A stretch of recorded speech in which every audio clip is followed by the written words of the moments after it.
Hey guys, Chris here, the RC Geek. Welcome back. We've got an exciting sneak peek review for you guys this week. A few weeks ago, I had a large and rather unassuming box arrive containing the brand new Avios Grand Tundra from HobbyKing. This airplane really is a lot of fun, and it's got those big, awesome Chuck Norris tires. They're so big and awesome. The earth doesn't push up on those tires push the earth down as they impale the runway into submission.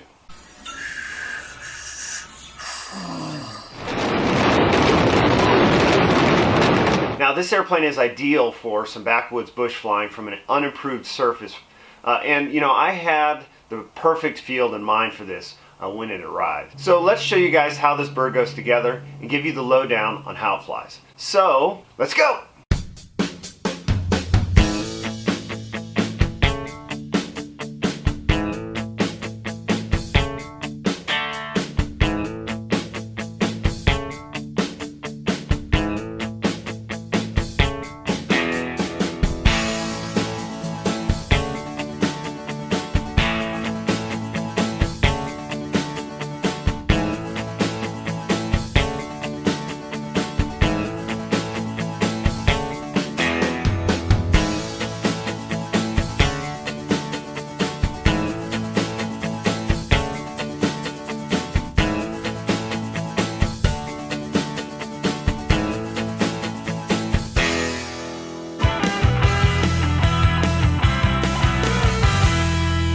Now, opening the box, the airplane is nicely packaged and looks good. There are a number of parts and they're all packaged pretty well. One of the things I really noticed was, as a whole, the foam finish is pretty smooth. Now, I didn't have any instructions in the box, but I was able to get the assembly completed without too much of an issue without them.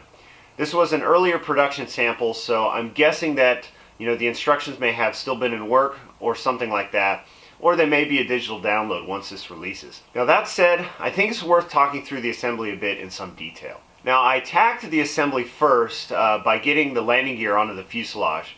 The fasteners, they're all packaged with the gear, so be aware of that. So first up was to fasten the gear cross braces for the two sets of struts. Slip the fastener through with the tubing spacer inside the brace and then fasten the nut down. From there, the gear screw onto the fuselage with some 3mm machine screws. Lastly, those Chuck Norris tires were put on and the rubber bands wound around the hooks on the gear, which create the tension for the shock gear.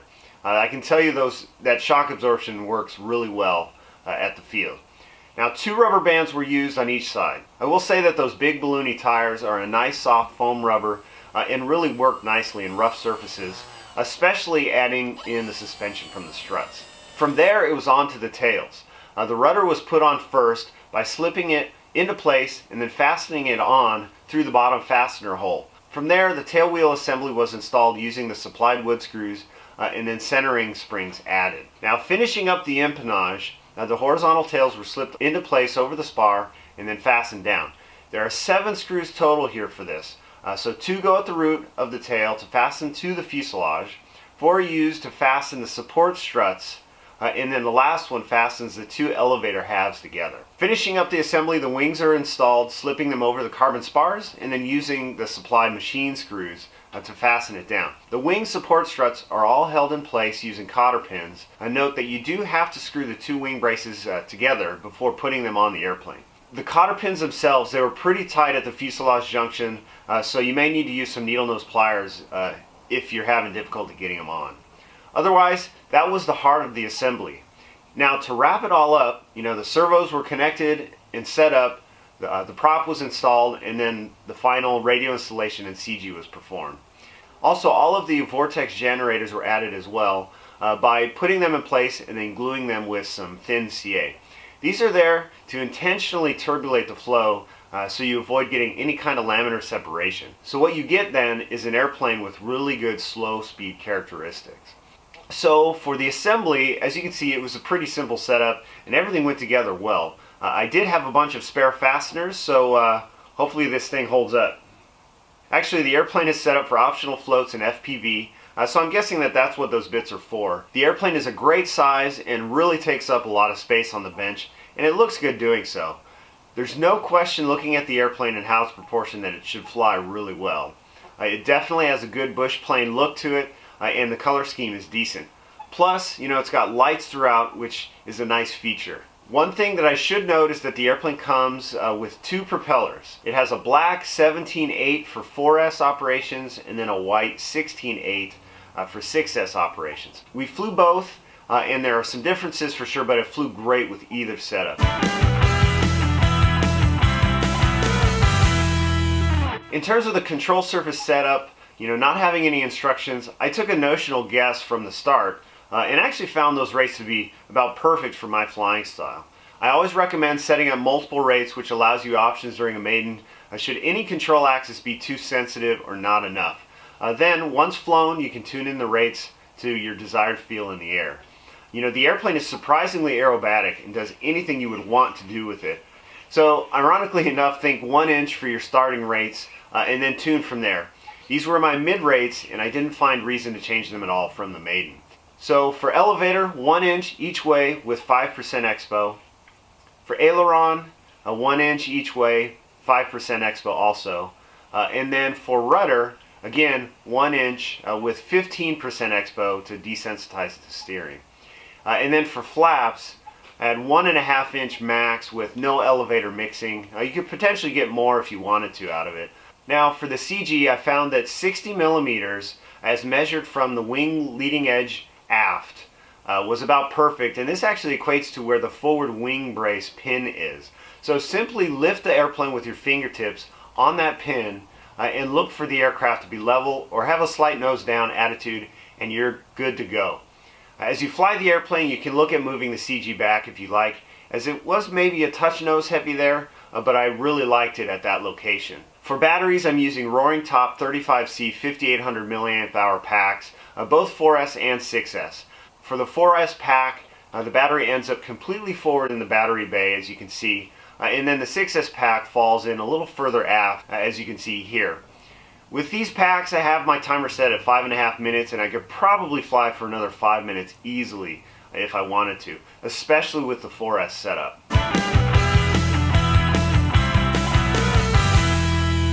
Now, I wasn't sure what to expect from this airplane when it arrived, truthfully, as I wasn't fully aware that it was being released.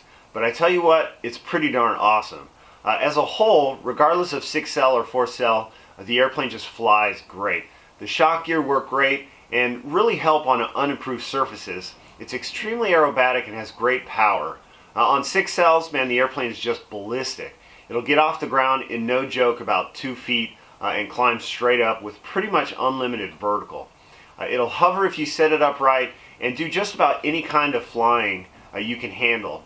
And it's actually quite quick too.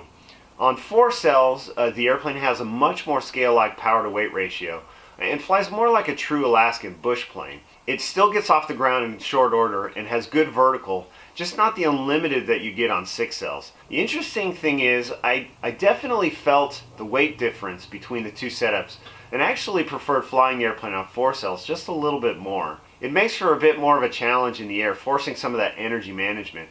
Plus, at the lighter weight, it cruises around partial throttle wonderfully for those touch and goes. The one flaw we did find as we flew the airplane was that the aluminum used for the tail wheel attachment is really soft and it bent pretty easily. We flew the airplane a ton while we were getting video, and we were regularly bending the tail wheel back into place. Now, shortly before this airplane arrived, I had discovered a new dirt field fairly close to me, and I knew that this would be the perfect spot to showcase this Grand Tundra and show off those awesome Chuck Norris tires. So here are a couple short flight videos of the airplane on 4Cells, followed then by 6Ls. If you'd like to see the full uncut videos, click on the icon in the upper right corner as I have links there. Check it out, guys, and then we'll wrap this up.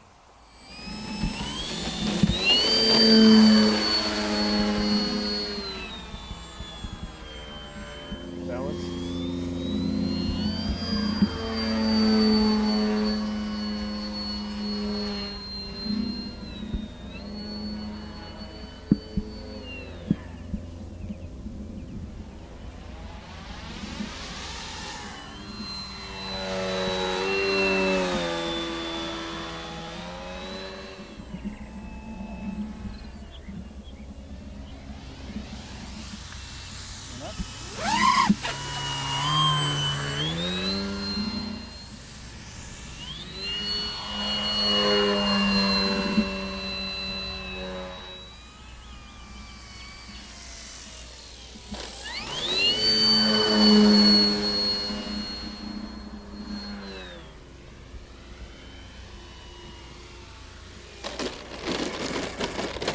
take that.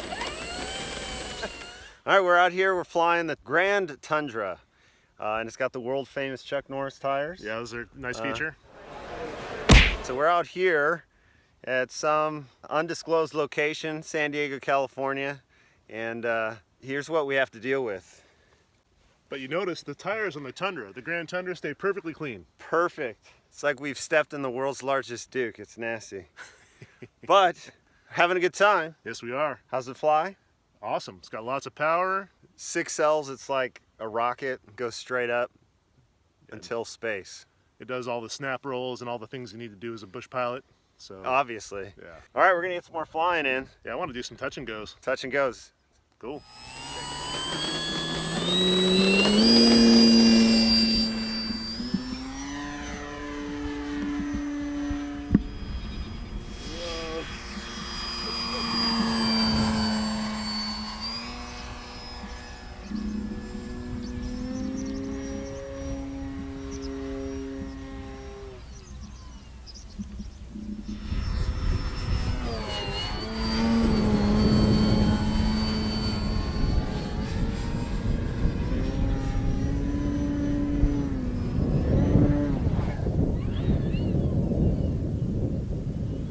Nice.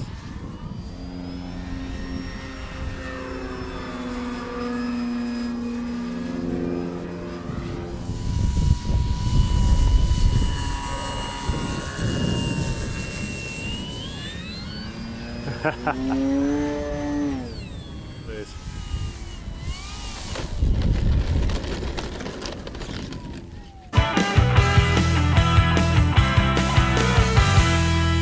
Okay guys, there we have it, the Avios Grand Tundra. This is really a fun airplane and it just flies awesome.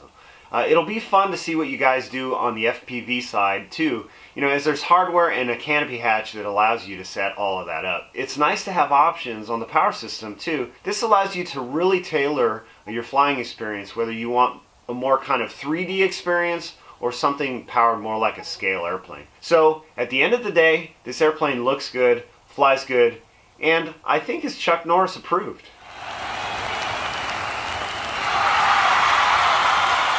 Alright guys, that's it for this video. Thanks so much for watching. I really hope you found this review helpful. I have a full article on my blog, thercgeek.com, with links to everything, so don't forget to check that out. Thanks again guys, and I'll see you at the field.